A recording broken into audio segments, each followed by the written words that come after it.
So yes, welcome everybody to this Let's Code Together session. There I am. It looks a bit dark here. Sorry about that. My name's Jane Knight and I'm an instructor with the MedDRA MSSO, and I'm joined today by my colleague, one of our medical officers, Dr. Caroline Wilson. Hello everybody, also very much welcome from my side. Hello. Hello. So the first slide just explains that MedDRA came about was an ICH initiative, and the MSSO was put in place at that time to maintain and distribute MedDRA. The activities of the MSSO are overseen by a management committee, which has representatives from the industry and the regulatory authorities across the ICH regions. The next slide is a copyright and disclaimer, which says that MedDRA is owned by ICH, and so is the material that we're going to use today. So if you do refer to any of the material that we're going to use, please do acknowledge ICH as the owners. So as I was just explaining, we want to make this interactive. We're trying to make it as much of a workshop format as possible. We've been doing these sessions monthly now. This is our third one, and each month we have new terms that we work on. So the idea is that it's a live, active session every month with new topics that we discuss.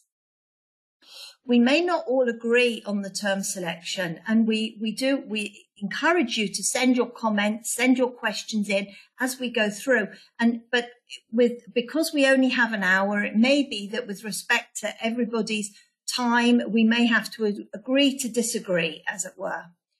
And also, I should say at the beginning, we can't take requests to code specific verbatims by the questions, but at the end, there will be a survey, and you're welcome to send us any suggestions you've got for examples of verbatims that we include in future sessions.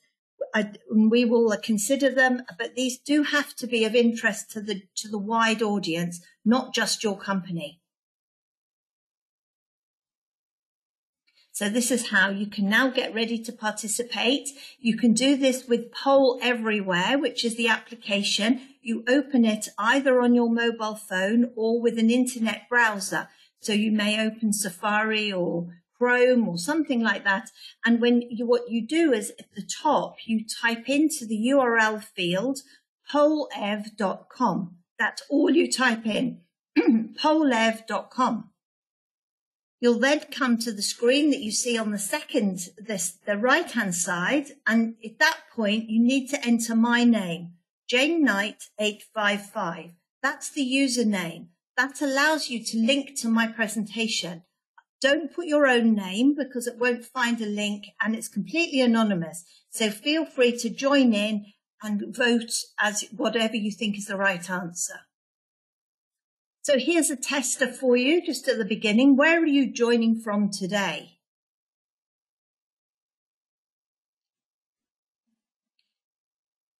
So we've still got a spread. We've got a number of you there across the United States, from the East Coast right across towards the West. Turkey, India. Someone's up late in India. Turkey. Central America. Central America. Yeah. Good. So there we see spread. We weren't sure. We did the session this morning, so we're seeing a slightly different spread today. So welcome wherever you are in the world. And also to make it interactive, you may want to access your browser. If you have a browser or you have access to our web-based browser, feel free to use that. If you don't have access to a browser, we've arranged a temporary demonstration access that you can use. Here's the username and the password. So if you're wanting to use that one, perhaps take a snapshot of it with your phone, and it'll then allow you to log on and join in the activities. So another thing we usually say at the beginning of these is that coding is not always black and white, and you may not always find that there's an exact match to your verbatim in MedDRA. That's what coding's all about. Sometimes there may be more than one possible approach, and even in the points to consider document, In some places, it offers us options for handling of specific types of reports. Sometimes it may be that we understand terms differently. So I might have one understanding of a term and it be different from, say, Carol Ann's, for example, or yours. So what we're doing overall is we're looking for the closest LLT to what's been reported, and it's something that we tend to call a best approximation. We're looking for the closest and the safest LLT match. But overall, the principle that we can bear in mind the whole way through is that we always code as reported without making any assumptions. Here's a picture. Now, this you may have seen. This has been going around social media recently. What is this? Is this a bird? When you look at it, do you see a bird? Or if you look more closely, do you see a black cat with his head tipped to the side? One eye is in the dark and one eye is in the light. Look at so is that something you see? And this is the kind of thing I sometimes feel when I look at verbatim terms. I can read it one way, or maybe they're meaning something else. So this is why. Overall, it's a balance between applying coding rules or conventions that give us consistency, but also applying medical judgment. And the whole time is about managing the risk to the patients. You'll see as we do the examples that we use medical references. This is helpful for understanding the reports and making decisions. And sometimes if you find that the concept is not in MedDRA at all, it may be necessary to request a new term to be added to MedDRA for your reported concept. So with that, let's code together. Here's our first example. A large obstructive adenoid. How would you code this one? Is it clear enough what's being reported, and can we find a suitable LLT? Well, when I see that it's describing the adenoid, it's large and it's obstructive. So what is it obstructing? Here's the site of the adenoids. You see there the adenoids and the tonsils, both made out of the same sort of tissue. And we see there that the adenoids are located at the back of the nasal passages. So it seems like if that's enlarged, it's going to cause some obstruction or partial obstruction in the nose. So some kind of nasal obstruction. Okay, so what would you code that to?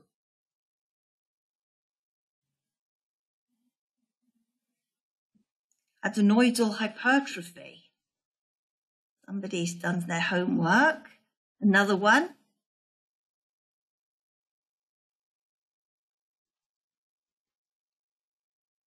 Any more? Adenoidal hypertrophy. So, you seem to be all consistent on that one. To be well prepared. So what do we know from the points to consider? Why did you choose that? Is there anything you can think of that you can link it back to some guidelines from the PTC document?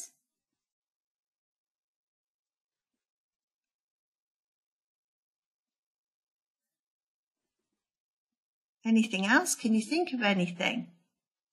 Adenoidal disorder. So we've got a little bit of a difference of opinion there. Most of you are doing adenoidal. Well, let's have a look. So is it nasal obstruction? Do we need to capture some kind of nasal obstruction? Well, in the points to consider document, it says that if you have a diagnosis reported with signs and symptoms, it's acceptable, it's the preferred approach is to just code the diagnosis. So here, when I read this term, I would see that the enlarged adenoid is causing the obstruction, and I wouldn't myself look to code the obstruction separately. I would just look to code the enlarged adenoids. And then, can we find a term for enlarged adenoids? The other guideline in the PTC that comes to mind would be, for me, that if you can't find a condition at a specific body site, it's better to look for find another word for that condition, or to find that condition. And sometimes you may need to choose a more general site to capture the condition. It's better to capture the condition than to capture the fact that there is a disorder at a particular site. So with that in mind, let's browse MedDRA.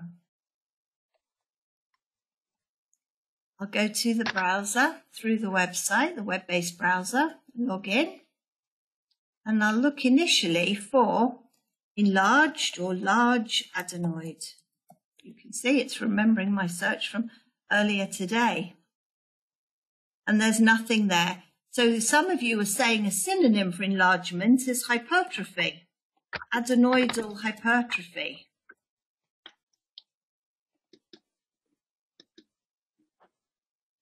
Adenoidal hypertrophy does exist. It's an LLT, and that's the PT as well. So one thing I've noticed is there are some non-current terms here: hypertrophy of tonsils and adenoids, hypertrophy of adenoids alone. So let me have a look. Tonsillar tissue is very similar. So let me have a look and see if we've got something around enlargement of the tonsils, and to see if we can get. The reason I'm doing that is sometimes what I do when I'm searching is I will look for another site that's similar to see how does MedDRA handle those. So there we've got an LLT of enlarged tonsils, and that does go to tonsillar hypertrophy. So this supports what all of you said. You'd all done your homework. Tonsillar hypertrophy covers enlarged tonsils. So the adenoidal hypertrophy, I can go back to my search there. The adenoidal hypertrophy will be the closest that we will find here. So if I go to the browser, do a right-hand click just to make sure, and we can check there it is, adenoidal hypertrophy, that's the PT, and it's in the respiratory thoracic and mediastinal disorder SOC. So that's exactly what I would do. The learning points from this is to understand the body site, use your medical judgment to capture the condition, avoiding a less specific disorder term, follow the MedDRA term placement as a guide, and follow the guidance in the PTC document. And the section I had there was 3.5.1, where you do have symptoms and a diagnosis, it's okay to just code the diagnosis. Good. So do we have any questions on that one? Let me just stop and check. I can't see any for now. No just somebody struggling to log on. Hopefully you've managed that. Made it finally. Thank you. Here's our second example, another easy one to get us going perhaps. Hyper or Ipercreatinephosphokinasemia. What's being reported here? And when the spelling is modified, well, it may be that it's misspelled, or it may be that it was reported in another language other than English. When the spelling is modified, is there a matching LLT? What does it mean, and what's the closest matching LLT? Well, hypercreatinephosphokinasemia. How would you handle this report? What would you do? Would you code it? Would you query it? What would you code it to? You do code it. Creatine phosphokinase increased. Creatine phosphokinase increased again. Query. It's interesting, isn't it? So you'd query.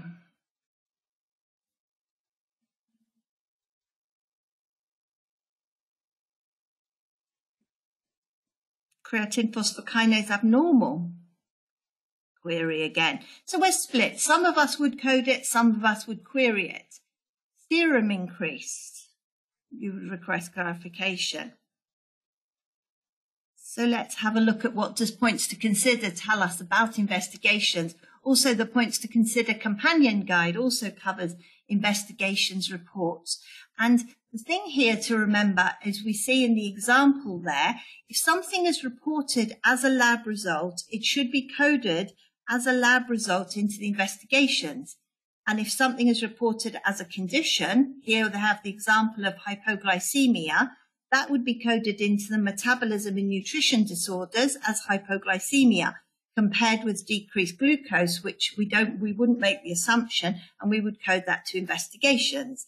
So that's the guidance that we have very strongly ingrained in us, don't we, as coders. So let's go and see what we can do in our browser. So ideally, I'm going to be looking for creatine phosphokinase as a disorder term, phosphokinasemia. So I'll put the stem for now and see what I get. And as some of you have probably found out when you looked, There are no disorders. I'll shorten it for you rather than as we look through, I can give you there are no disorders, creatine phosphokinasemia. So what do? The guideline says we need to find a disorder which would fall into a body site SOC rather than a test result because it's been reported like that. But is it really? Have they almost made up the term creatine phosphokinasemia? Have they made that up from the test itself? And where you can't have one, where you don't find a suitable body site condition term, the closest LLT, remember that's our overarching guideline, creatine phosphokinase increased, because it says hyper or Iper, creatine phosphokinase increased is going to be the closest. So I can go to the browser, as I say, always good practice, come over here and see the placement and the hierarchy for the term, but the closest would be creatine phosphokinase increased. The serum term or the blood term, the CPK, these are LLTs, so it doesn't matter really strongly which one you choose, but I would always go for the closest wording, creatine phosphokinase increased. So our learning points, another example we've got, and that one I'm forgetting. So in that case, the last one, although the guidelines say we should, where we can, code to a lab result or a body site, in that case, we should have chosen a body site. We had to choose a lab result. Here we've got another example, newly detected increase of urinary orotic acid. Again, you look in the browser, is there a lab result for an increase of urinary orotic acid? No, there isn't. So you have to code it to the LLT of orotic aciduria. And this is the placement for that one. So again, it's the flip side. It's the opposite of what we did with the other one, but still it's matching the closest LLT to the reported event. So with any investigations, where you can, follow the guidance to code into the investigation SOC, but use medical references, understand what's being reported, train your coders to apply the points to consider documents, but also use medical judgment with documented rationale. And where you can, select from the investigation SOC, but if this is not possible, as all of you said, look for a corresponding term with a medical condition. So at that point, we have no more questions at this note, nothing there. So no more questions. No questions with that one? Hopefully we've not gone too, I've gone quite quickly because I felt that you'd done your homework and those were simple ones to get us going. So I'll hand over now to you, Carol-Anne, for the next examples. So thank you, Jane. We will now look at some coding scenarios that relate to COVID-19. So a topic that is very in the center of our attention at this time. In the first example, a positive swab test that result for COVID-19 is reported for an asymptomatic patient. So the question here is this term clear enough to code? Will we have to query it? Can we derive the type of test from what is reported? And is this a test result at all, or is it rather a confirmed COVID-19 infection? Or is it a provisional suspect COVID-19 infection? So how would you handle this?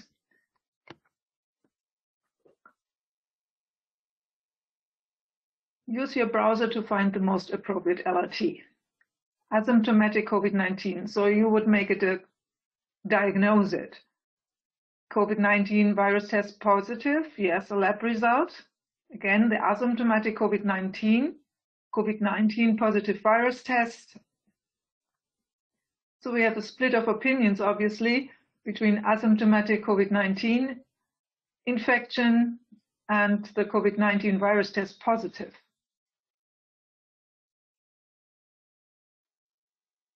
So thank you for joining. Let's see what we can make out of it. So we had a split opinion here because we have to decide whether this is actually a diagnosis. And for a given diagnosis for COVID-19, we would have two options here. We could either code to asymptomatic COVID-19 under SOC infections and infestations, and several of you have voted for that. Or we could also choose the suspected COVID-19 LRT or PT, again under SOC infections and infestations, because both represent a diagnosis. And the other option that we would have is to consider it a lab result. So how can these terms be distinguished that relate to the diagnosis, the asymptomatic COVID-19 and the suspected COVID-19? Because at the first look, they seem to be quite similar. Now let's look at a change request we received for an LLT COVID-19-like symptoms. And this change request was not approved with the rationale that it is too vague for inclusion in MedDRA, and an alternative coding solution is provided here as well to use the LLT suspected COVID-19 for coding when signs and symptoms that are suggestive of COVID-19 infections are provided. So this is, of course, if you have specific symptoms reported, you would code each of these specific symptoms. But if you have such a vague term, like in this instance here, you would it would be okay to really code this to suspected COVID-19. So this, of course, is not applicable to our example because we did not have any symptoms. In contrast, we are provided with the information that this patient is asymptomatic. So the suspected COVID-19 would not be suitable for our verbatim. Now, what about LLT and PT asymptomatic COVID-19? This would be more interesting, of course, because we are provided with the information that the patient is asymptomatic. So the question here is whether a diagnosis of an asymptomatic COVID-19 can only be made based on one lab test result, because this is what we got, a positive lab test result. Would this really confirm a diagnosis? Definitely not, in my view, because we don't know whether a reliable PCR test or less reliable antigen test was used, or also the test result may be false positive at the end, or the specimen collection may not have been appropriate. So it would need more information to code to the diagnosis asymptomatic COVID-19. So what should we finally do with this verbatim? So first of all, is there a section in the PTC document for MedDRA term selection that could help us to resolve this issue? Just a little hint, Jane has already provided a similar coding scenario with a lab test and a diagnosis before. So what would you think is the guidance that is provided here by the PTC document when it comes to the distinction between diagnosis and lab test results?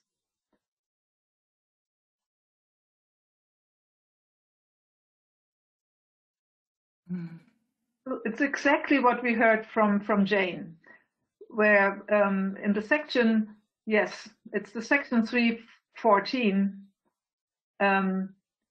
where we are clearly advised that we must distinguish between diagnosis and related lab results.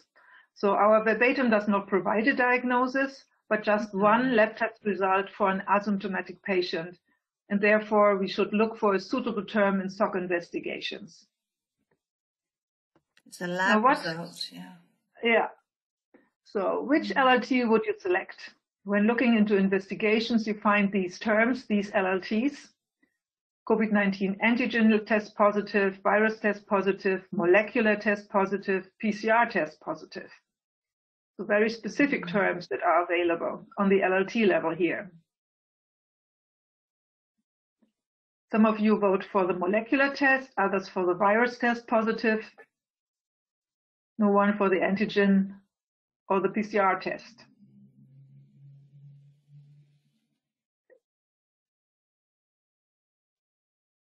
Thank you. So let's continue again with the searching in the browser. I have to move back to my browser. Here it is. So what we are looking for are terms that relate to COVID-19 in SOC investigations. So what I could do first is to do a top-down search in the Explore window of the browser. So I would go into SOC investigations, would look at the HLGTs, open the microbiology and serology investigations, and then, of course, the HLT virus identification and serology. And then I would scroll in order to find suitable terms. Here we have the coronavirus test, and so the test name, then the results, coronavirus test negative and positive. So you could stop here, but don't do so. You would always need to look at all neighbors in these HLTs to not miss other more specific terms. And if we scroll down further here, you see it's a long list, so you really have to scroll down. Then you will find much more specific terms. So the SARS-CoV-1 test and also the SARS-CoV-2 tests here that are of relevance for us. Mm-hmm. So we had not an antibody test, but we had a virus test, a test that was performed to identify the virus itself, and it was positive. So it was not false negative or false positive, it was positive. Let me switch to the browser, to the slide back. You wouldn't make that assumption, Caroline, would you, that it's a false negative? Just because they've got no symptoms, you wouldn't. No. Yeah. Of course, this scrolling down in the Explore window is quite time consuming. You could also take a different approach that is easier. You could enter COVID-19 in the search window, restrict your search to SOC investigations, and then search, and would immediately find the related LLTs. So, and then you could, if you're not sure what to select here, you could just have a click on one of these terms, say go to browser, and then again this HLT would open, and it would show you the relevant terms at the end of this long list. Mm-hmm. Here we are. There we are. Yeah. So this is the easier way. Let me show you a screenshot of what you just see in my slides. I will go back to my slides here. Here's our screenshot. This is what we first saw, the more vague terms, coronavirus test only, and here the relevant term for us, because we had a reported positive swab test here. So the SARS-CoV-2 test positive, and you see all the relevant LLTs here, very specific. So we have a term for PCR tests, so molecular tests that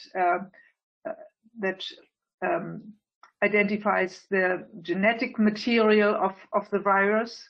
That is the gold standard, the most reliable one.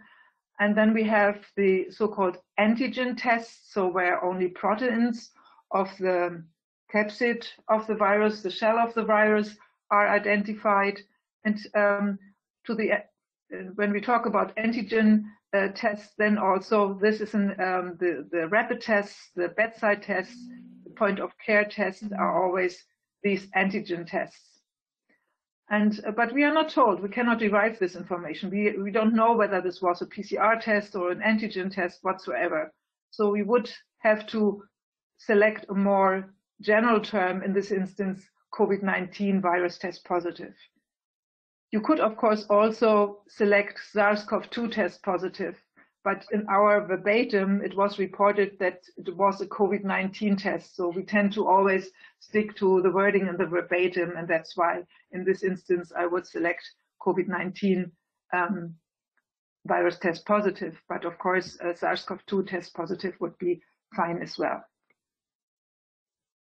So Caroline, we're getting a couple of comments in on this one before we wrap up. So one of the comments is saying, because you mentioned that maybe a single lab result isn't enough in order to code it to a diagnosis. I think we just need to clarify, we're not saying that lab tests can't be taken at face value, are we? If you have a lab test reported, somebody's asking us, are we saying that when we have a lab test reported, we have to look for more information to confirm it? If we had something reported, would we code it as reported? For example, if it was hyperkalemia, or here with your COVID-19 result, would you always look for supporting evidence, or would you take it at face value as reported? Yeah, well, the question here was, or the confusing part of this verbatim was the information that the patient was asymptomatic. And we have a PT for asymptomatic COVID-19. So this was a question whether we can take the lab value as a diagnosis. But, you know, we don't know what kind of test was performed. And we know that for the SARS-CoV-2 test, many of them may be unreliable, so they may provide false positive test results, especially the antigen tests. So because we don't know that, we should not consider this a diagnosis. It's just one lab value that is provided here, and that's why I would just code this to the lab value and not to the diagnosis. Yeah. And somebody else is asking, would you consider splitting? But I think you've just answered that. We will just take the fact they don't have symptoms, but we're not going to code that as a diagnosis. Yeah. It is only a lab result. We're not saying it's false. We're not saying anything. We're just coding it as reported to a lab result. Yeah, that's a basic MedDRA rule, code as reported. Thank you. So what I would like to emphasize is that we always have to clearly distinguish between the test results and the diagnosis, and really adhere to the relevant guidance in the MedDRA term selection points to consider document. And when knowing in which direction to go, then coders should always search for all possible LLTs and PTs, doing top-down searches, performing bottom-up searches, and by looking at the neighbors of terms to not miss relevant terms, as I've shown you. And when coding, we should not make any assumptions. Like in this example, we should not derive a diagnosis from a reported lab result. Any further questions here? No, that's all. Thank you. That's all in that one. Thank you. Next coding scenario. So we are still here with the lab results. And here, poor technique in the self-testing process of the patient led to an unreliable negative COVID-19 test result. So how can we best capture this? Do we need to split and assign more than LLT? Is the first question. And does this represent a medication error or a device use issue, or maybe also patient non-compliance? So how would we handle this term? Unreliable negative COVID-19 test result due to poor technique in self-testing process. What are your suggestions? Would you split or only assign one LLT? Wrong technique in device usage process? COVID-19 virus test false positive? Wrong technique again? Lab test results spurious, NOS. Oh. That's a good one. Oh, I don't think I've ever used that one. I would query to split.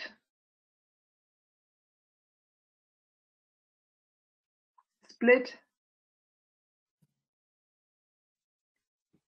Well, again, thank you for... You need to split, don't you, Caroline? You do need to split. Yeah, you need to split because you have two, this verbatim really contains two types of information. First, the unreliable test result, plus the information that there was an inappropriate technique that the patient used to really perform this test.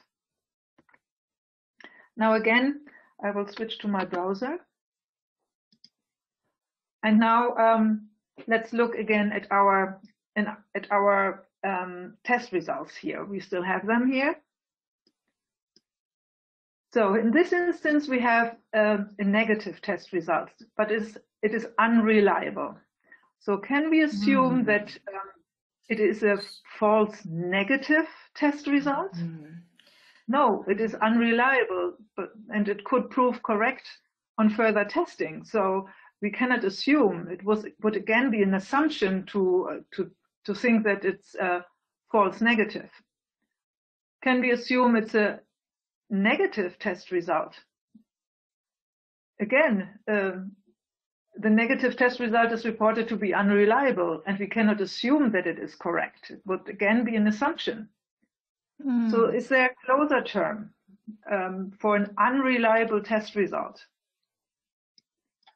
Let's look for unreliable. I have still limited my search to SOC investigations. And search, no results. No. If I take a synonym for unreliable, think about a synonym like unavailable. Unavailable. Here it is, and search again. And here now I have some suggestions from the browser. Unavailable investigation or unavailable specimen. So we are not told that the specimen is unavailable. We're just told that the technique when performing the test was inappropriate. So it's an unavailable investigation, but there is no specific term for our lab test results. So maybe the unavailable investigation is quite general. It would be nice to have a more specific term. So what we can do now is to switch to the supplemental view in the browser and check whether a new term may become available with the next MedDRA version that is to be released in March. Again, I will limit my search to investigations and again look for unavailable and search. And here I see an LRT with a green dotted line around it. It's unavailable test results. So this is perfect. And this green dotted line indicates that it is a supplemental term. Here are the terms that are already available. And here's the new term that will be released, will be put into production with the next MedDRA version release 24.0. And let's look into where it is grouped on the PT. It's unavailable investigation. So exactly what we saw before. So as an interim solution, we can take this LLT, unavailable investigation, for our verbatim. So it's a nice way to save time, to not submit a change request, to look into the supplemental view, whether such a relevant term will become available with the next MedDRA version. That's good, Carol. And I'm part of me still wants to code the negative result because that's the result we were given. But I know we had the discussion this morning and you feel that that's adequate to capture the unavailable test result or investigation because that's all we know. We can't rely on it. So let's not bother to capture it. Where the part of me is torn with, do we split it? Do we code the COVID result and then say it's unavailable? Or do we just say, but I think you're probably right that it's enough to capture the unavailable test result. So let me switch back into my presentation. This is just a reminder of what we just saw to also use the supplemental view in the browser. And we have now found a suitable term for the unreliable test result, but we still have to find an appropriate LLT for the second part of our verbatim, poor technique in self-testing process, meaning a poor technique when collecting the specimen with a swab or a poor technique when handling the specimen with a test kit.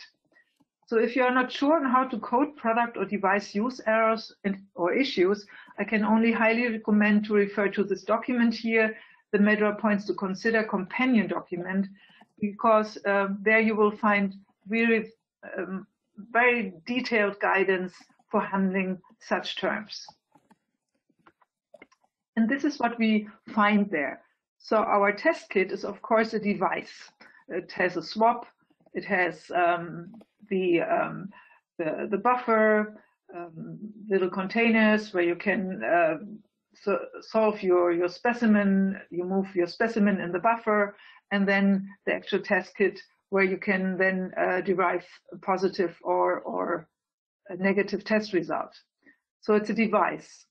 And when we talk about device use errors, there's two possibilities or errors that occur in the context of devices. There may be problems with the device itself, so like device malfunctions, or there may be problems with the way the device is used or handled by the person.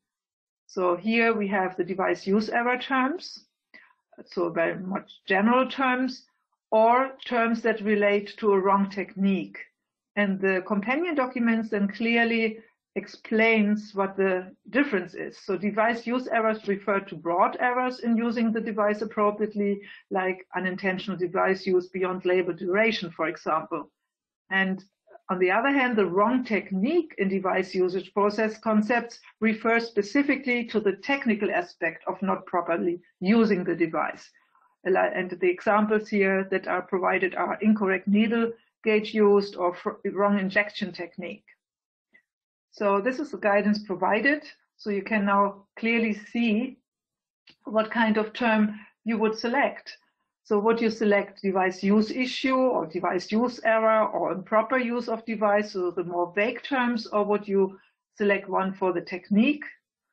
Would you consider this a device difficult to use or an investigation on compliance?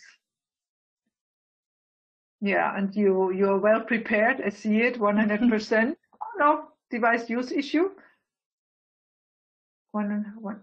There are attendees who would prefer to code this to device use issue. Any further additional suggestion proposals?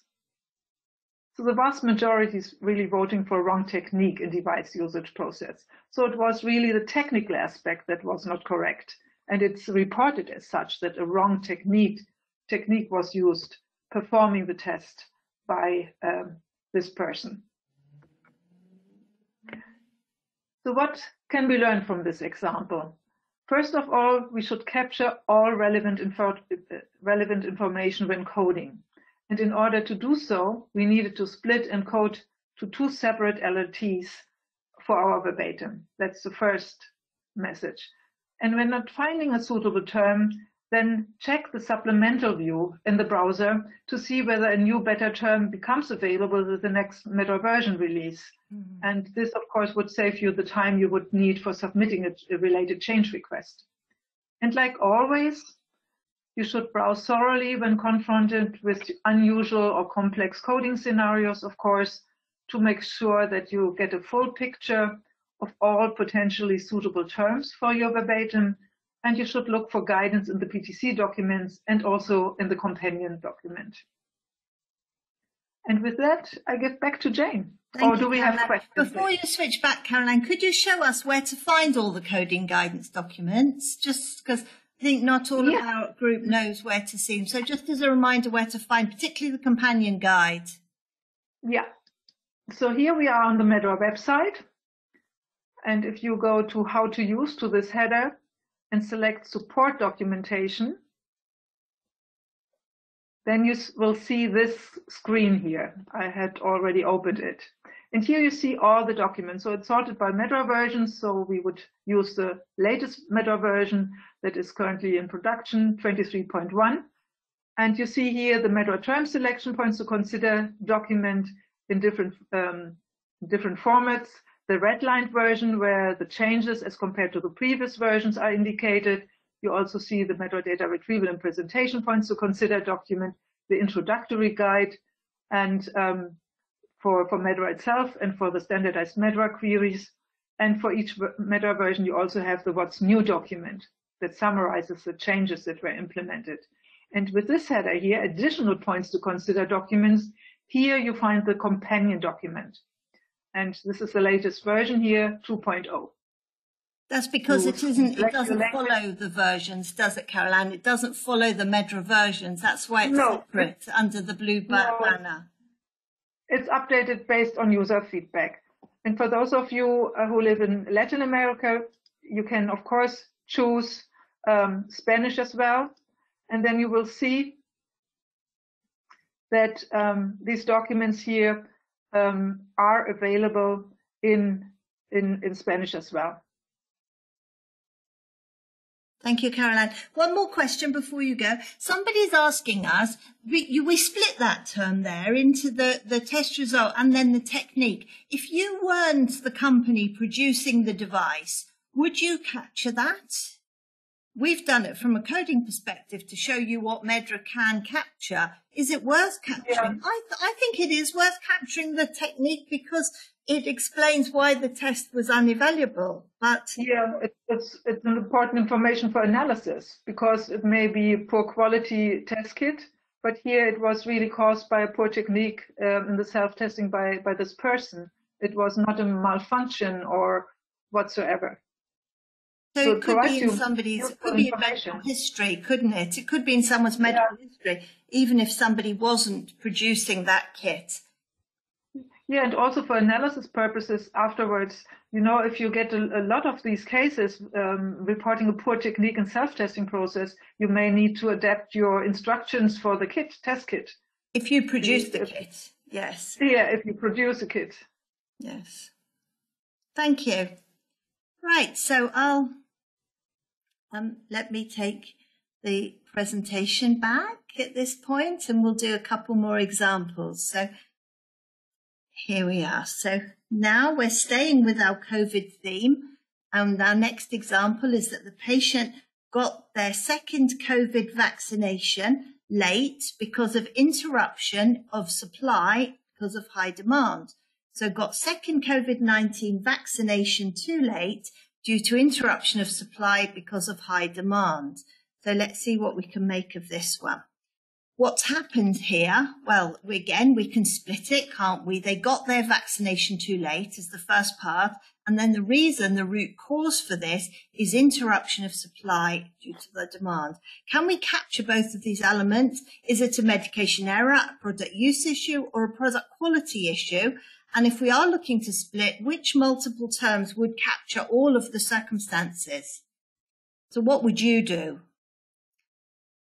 I know some of you have certainly done your homework.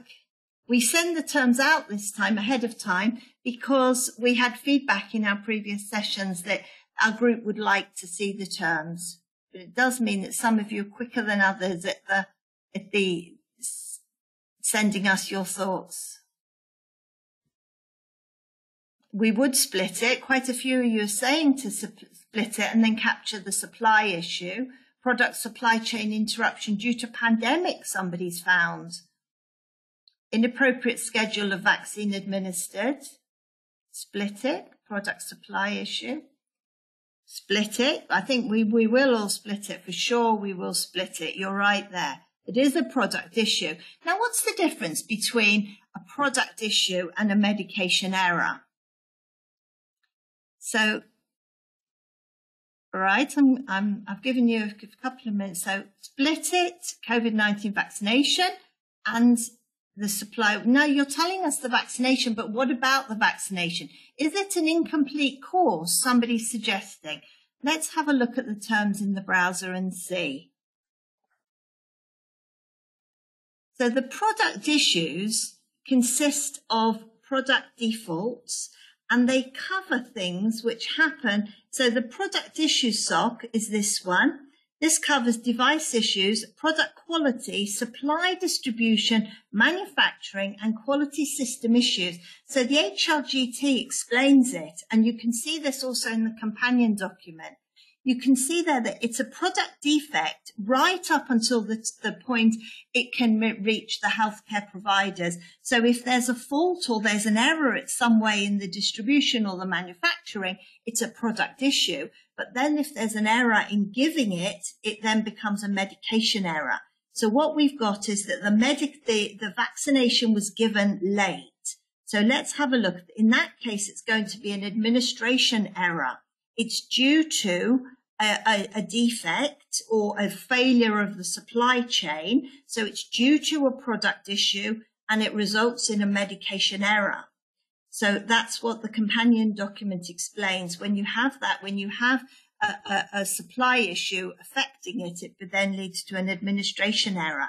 So let's go to our HLGT of medication errors and issues. And then we can see that it's an administration error, the HLT. I do a top down on all these medication errors because it's easier to find the term you're looking for. And if we look down, we find the term there that one of you suggested, incomplete course of vaccination. My feeling in that one is that our patient did get their complete course, but it was late. So they did complete the course, but it was late. So I prefer the one that some of you suggested, inappropriate schedule of product administration. That's the PT. And if we look down, look for a vaccine specific term, and there we have an inappropriate schedule of vaccine administered. So they had the full course, but the schedule was wrong. The interval between the two doses was too long. So that's the term I would choose as to capture the administration error.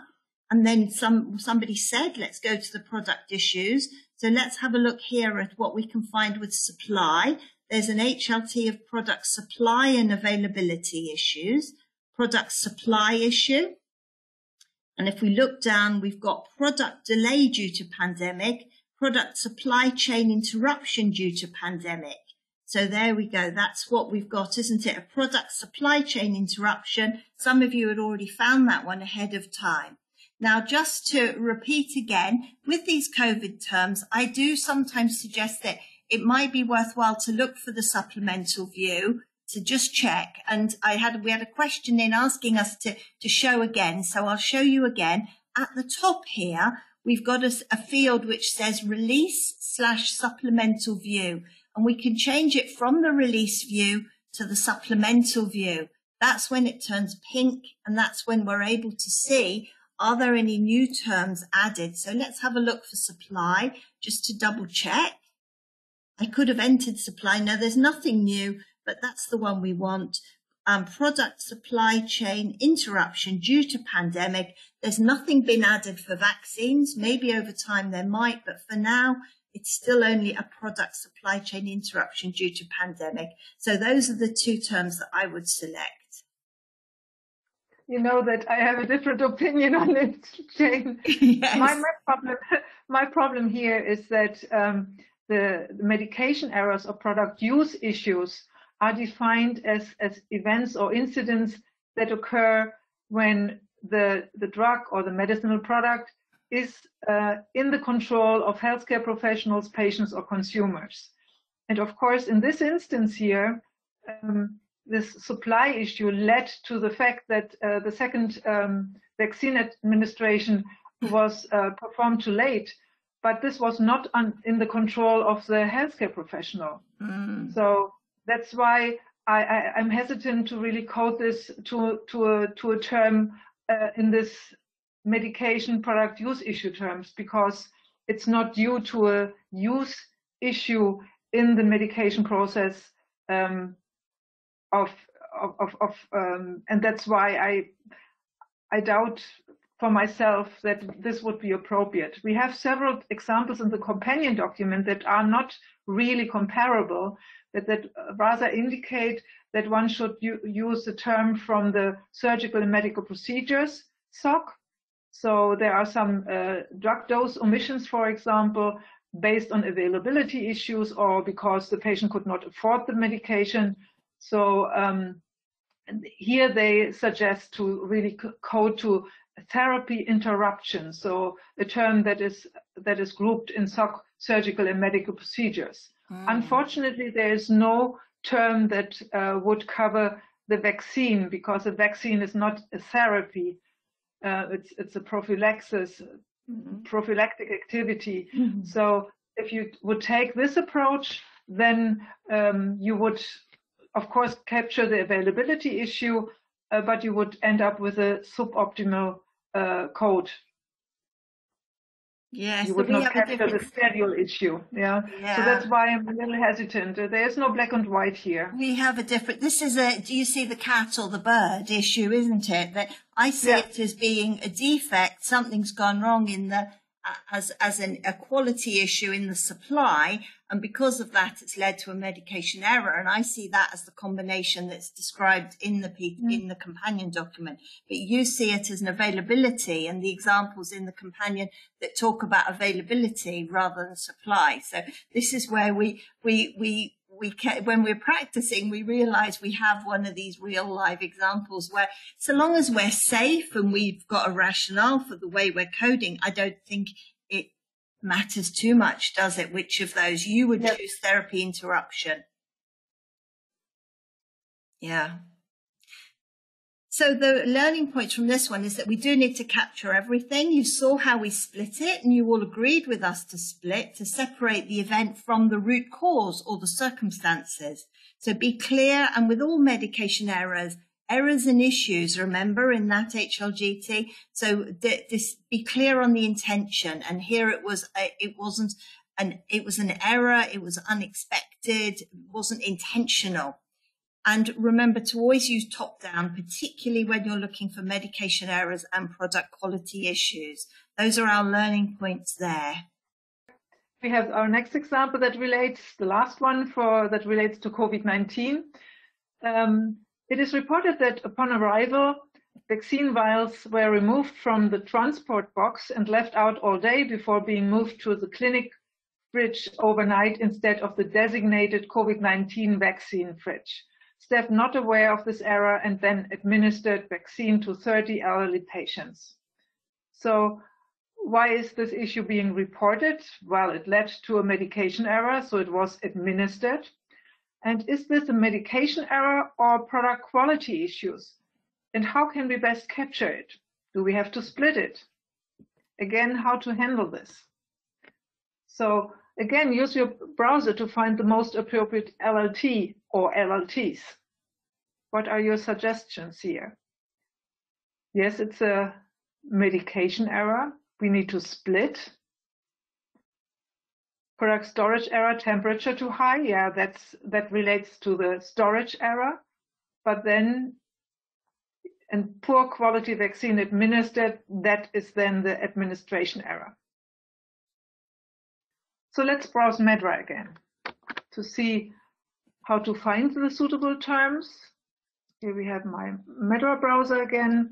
Again, I will do a top-down search first for the storage error. Investigation, no, it's not investigation, sorry, injury, medication errors and other product use errors and issues. And here we find the HLT sorted by the stage where the medication error or use issue occurred. And here we find the product storage errors and issues in the product use system.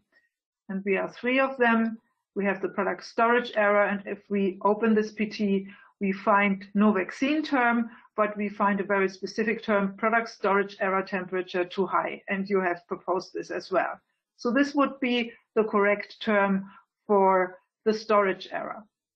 Now we have one additional information in our verbatim, that is that this vaccine was then administered to patients, to 30 patients, because the staff administering the vaccine was not informed about this storage error. So we would now need to look into the product administration errors and issues.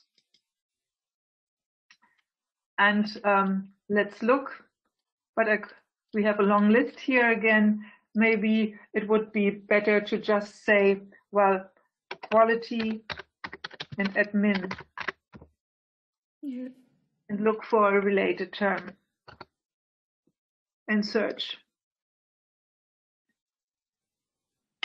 So here we have poor quality vaccine administered. Because of the storage error, we can assume that this vaccine now had a poor quality. We can suspect it. It's a provisional assumption, but we can assume that because there is a deviation from the storage instructions. So this would be the LLT you would use in order to cover the concepts. The poor quality of the vaccine, so the quality issue of the vaccine, and the fact that it was administered, the administration error. So it's a nice combination term.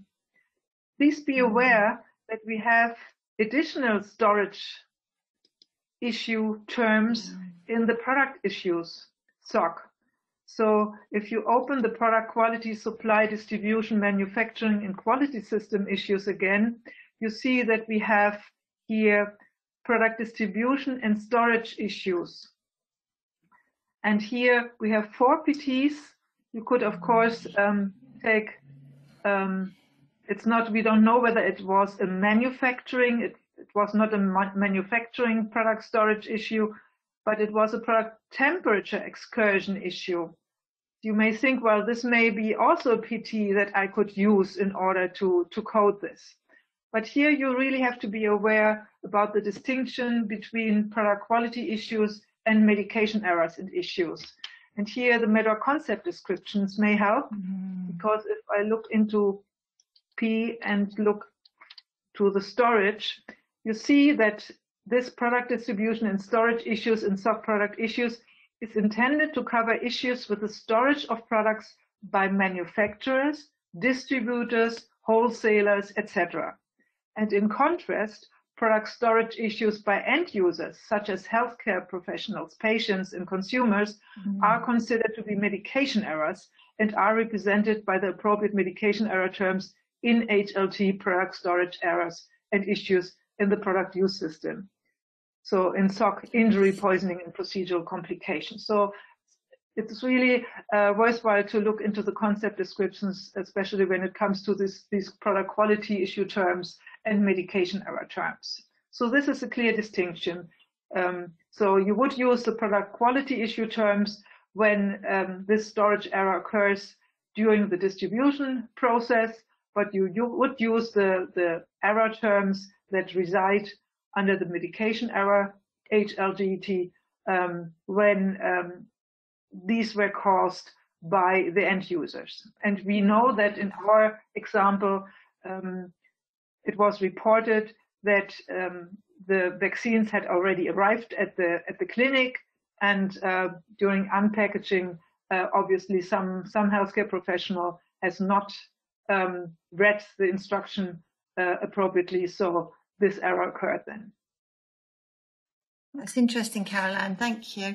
Just if we have a minute, can you tell us a bit about out of specification when that gets used? Because that was something that was asked this morning, and I think it's an interesting thing.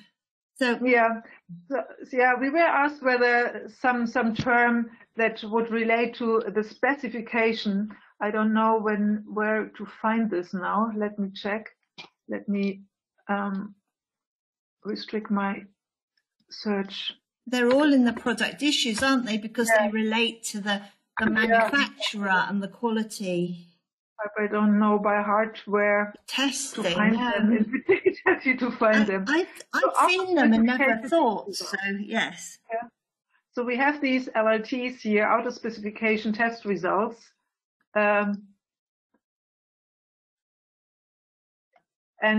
These are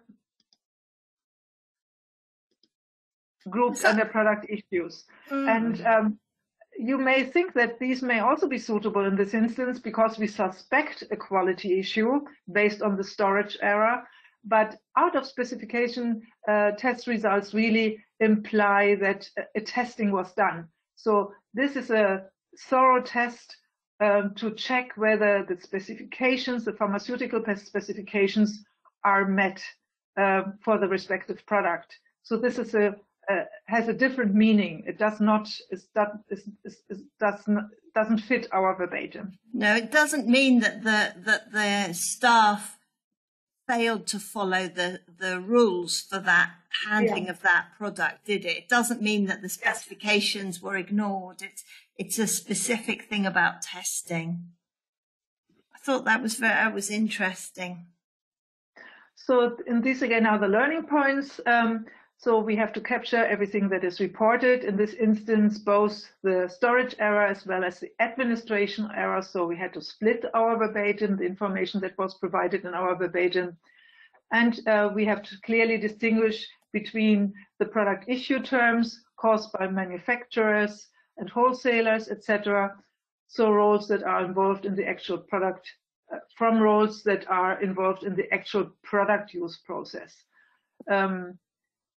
So the medication errors that are caused or triggered by HCPs, patients, and consumers in the product use process. Thank you, Caroline. That's great. There's no questions on that one. No questions or comments so far on that. Shall I take back the presenter, and we will take people to the end of take you to the end of the presentation? I think we'll leave it there for now.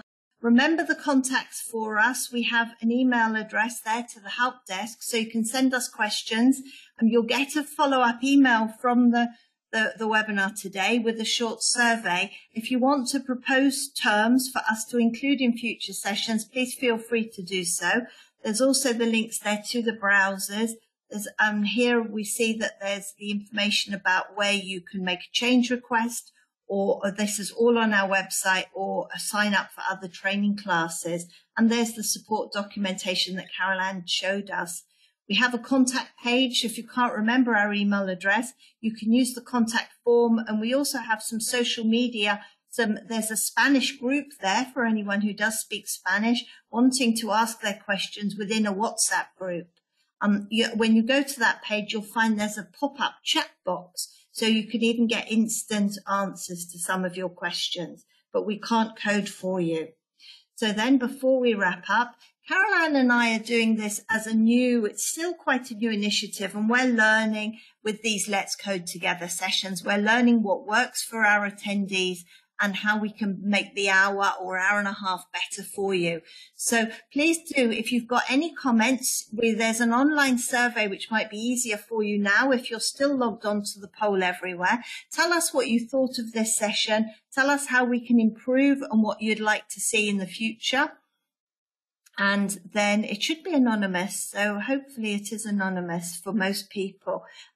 Please do give us your comments either here or in the follow-up survey. We're very grateful to you for your attendance and your participation today. Let me just have a look. We have the question again, Jane, if the slides will be shared. We've decided not to share the slides, but to share the recording. The reason for that is that a lot of what we do is not on the slides. It's through the demonstration and the discussion. So we feel that to only have the slides could be taken out of context.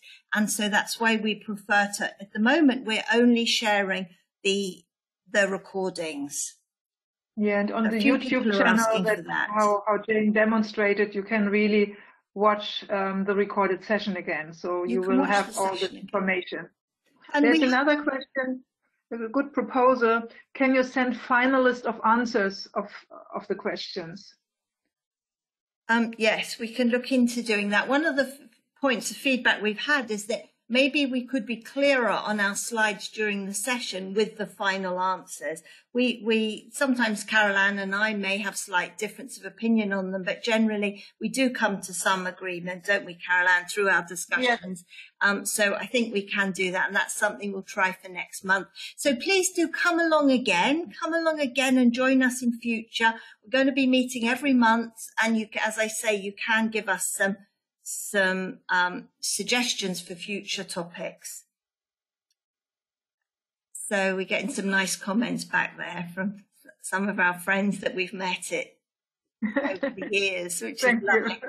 But thank you everyone for your attention. Enjoy the rest of your day, wherever you are in the world, your afternoon, your evening, and I shall look forward to us all meeting up again at a future session. Thank you, Caroline, for your collaboration on that today. It's fun. Great fun. Thank you all. Bye-bye. Bye-bye. Also. Bye-bye. Bye-bye.